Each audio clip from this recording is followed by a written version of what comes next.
What's up, boys and girls? Here we are, Boost Nation. Man, just boosting down the road there. If you can see behind me, the beautiful mountains here in the city of Cape Town. Really excited for this one. Got a little bit of a garage mashup happening. So getting rid of something, getting into some other things.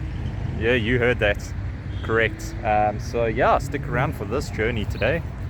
Just waiting to meet up with the feet up at the moment. Here with someone. So stick around. You can try guess at the moment what it is.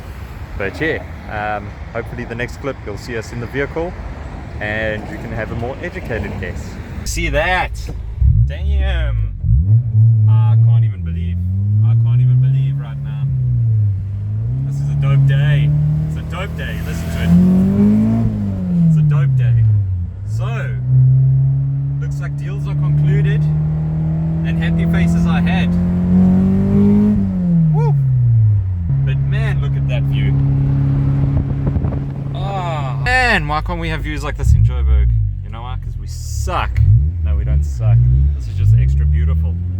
So, I think that clip right there divulged what we're rocking in right at the moment. I am happy. Man, this thing is quite fresh. Enjoying it. Gonna give you some outside footage of it just now, some B-roll.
Examples of a s2000.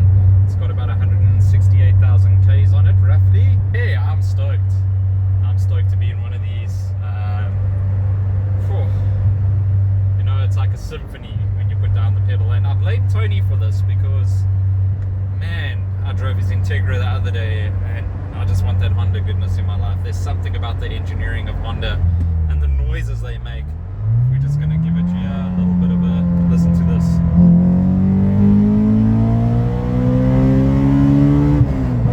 That's 9K. Oh. No. I think I just wet my trousers.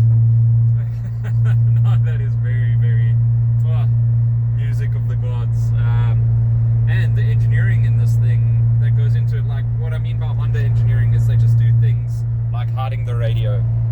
That's actually the radio behind there, and like this button here, like, okay, excuse the mess, but Honda is a way of doing things that's just next level, reliable. It's, especially in the vehicles we didn't get many of in this country. Man, what can I say? It's a blessed day, guys. It's a blessed day. It's clean, it feels good. We got a set of coilovers, we got that light exhaust as you can hear droning there. Sorry, I didn't even show you what the radio looks like behind there. See, already problem. Honda engineering, I was just talking about you and you let me down. But yeah, coilovers, exhaust, a little bit of an intake which I'm not fond of. We'll get to that just now when I pop the hood. But man, it feels good on the road. Oh, it feels so solid. So stoked. So stoked. Yeah! Let's just give a beautiful send here for everyone.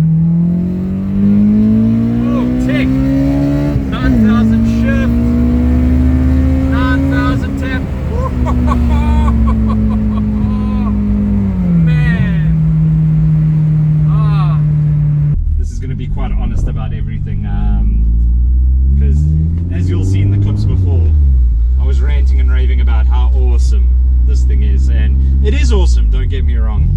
But when I go on about Honda engineering, some of them, this is the cool part about it. Let's hear it.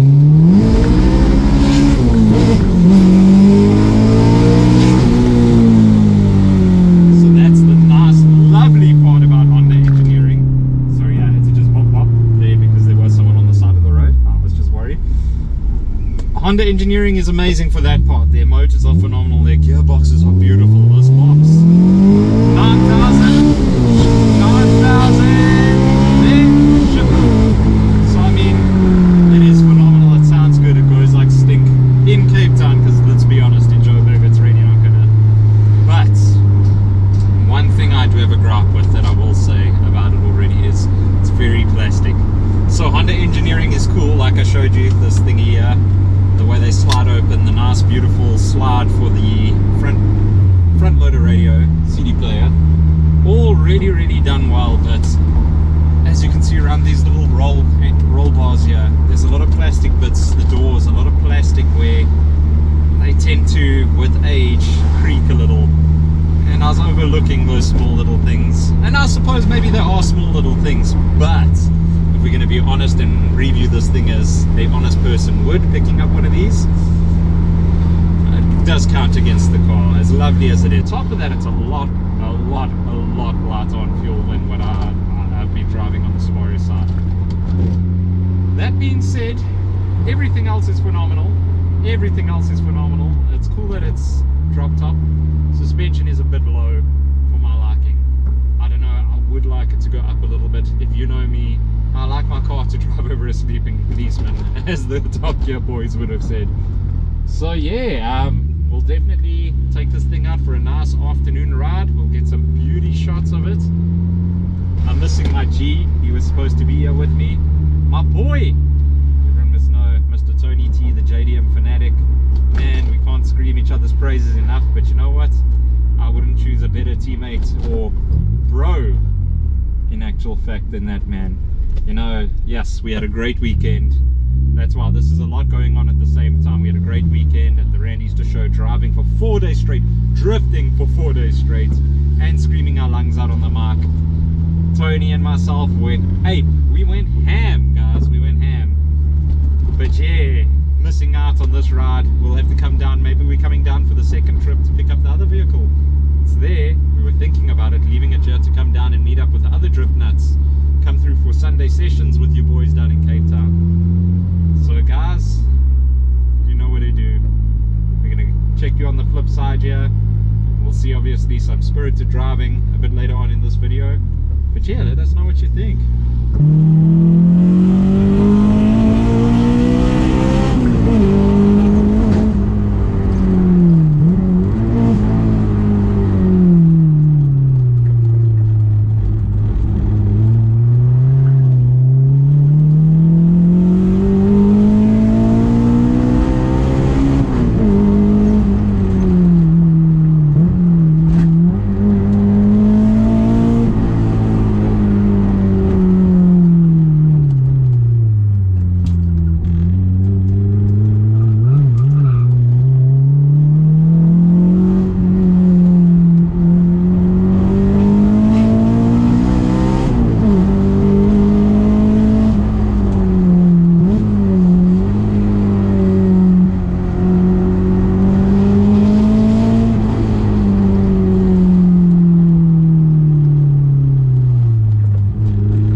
used it this morning because, man, I was hitting that bumper on everything. You can clear speed bumps now without scraping. You can go over bumps in the road. I'm not even joking. Why? Which brings me to my next point. Why, guys? Why do you lower your cars and drive it so fancy-pantsy? You know, fancy pants was a term for something back in the day. And now I'm going to call you guys stancy pants. No offense to the previous owner and all. I know it looks phenomenal, but you ruined it. You ruined the car, guys. The experience of it, even right now, I've raised the vehicle and flying up this hill, I'm sure you'll hear in the video, bottoming out. I must have been chucking sparks everywhere up this road. So yeah, it ruins the car. It ruins the essence of a driver's car, guys. Don't stance. Stance is not cool, even though they do it. It's just, guys, what's going on? What's going on? No. Anyway, that's my rant over. It just doesn't make any sense to me. I want to be able to drive a vehicle, you know? But yeah, this is definitely a driver's car. It beckons you to be flat-footing this thing. You just want to use all 9,000 RPM. It's an experience. It's an experience. It's a symphony that Honda created down here. What's with Cape Town? You know what I've been smelling a lot in Cape Town, and correct me if I'm wrong, but sewage. Everywhere I've been lately, it's just you're smelling sewage. Anyway, I digress. Great cars. It's just, as I say, the plasticky feeling is a bit of a bummer. It's another thing that I don't really enjoy on it. Also, the suspension isn't set up how I exactly like it. It wasn't very... It's not... The car itself is competent, and it inspires you with the confidence it gives you to be on it hard. But I'll be honest, like, going up that hill right now and flat tapping it, I didn't go 10 tenths. That was like a 7 tenths drive, because you're always keeping something in reserve, worrying if the car's gonna bite you. And it almost did. It does bite. It's got a weird way of rotation, this vehicle. I think because it's so short and it's got it, that's the way to pronounce it. It's a very snappy rotation. Just rotation on the vehicle where you have to be on top of the bum when going flat taps. When sliding it, you definitely have to be on top of the vehicle, steering and accelerating. I promise you, if you let off during a spirited slide, and what I mean by a spirited slide over a drift is a drift you're prepared and you're kicking and you're keeping it going. Spirited slide is when you are in between sliding and gaining traction and sliding. If you are not on top of this vehicle, it will bite you. And I can imagine why so many of these have been crashed. It's exactly that. They are so snappy that you could lose it very, very quickly. That being said, for someone like me, I love it. It's exciting. If you're not steering yourself when in a car, you're not driving it hard enough.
again, we're gonna address that horrible intake, that blue intake.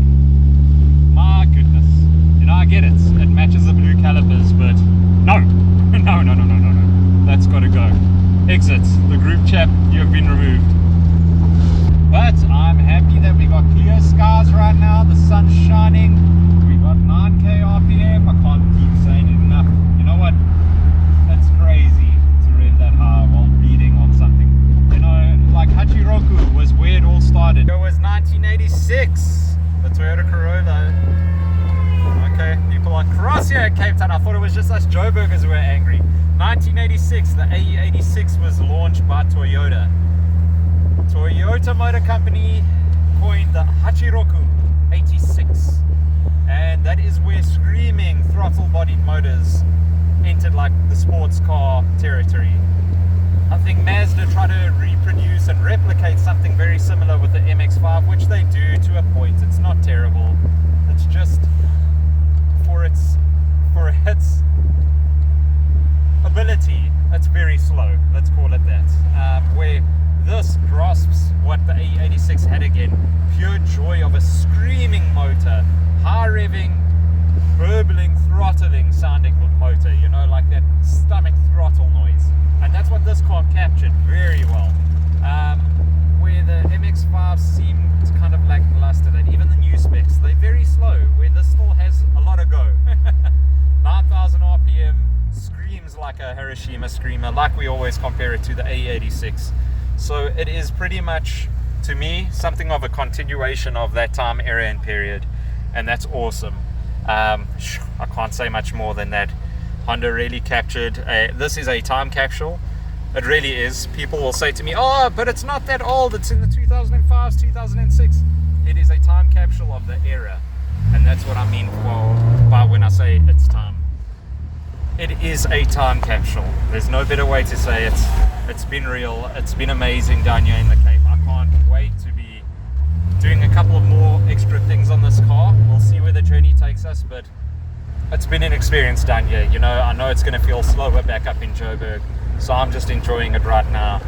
And all I can say is, for the love of JDM, you guys, you know what I'm saying. If you're in a Japanese car out there, there was nearly an M3 in this thing's place, and you know what? I am so happy. I'm so happy that the M3 thing didn't happen. I'm so happy to be in an S2000 over an M3. You heard it, yeah. I've had an E46 before, M3, Laguna Seca Blue, and you know what? I will take this every day of the week. And I couldn't understand why Tony was saying the same thing. There was also a choice of an HR350Z. And Tony was saying no, S2000, and you know what? After this experience, there is no other. It's a great vehicle, phenomenal vehicle. Awesome, guys. I'll catch you soon.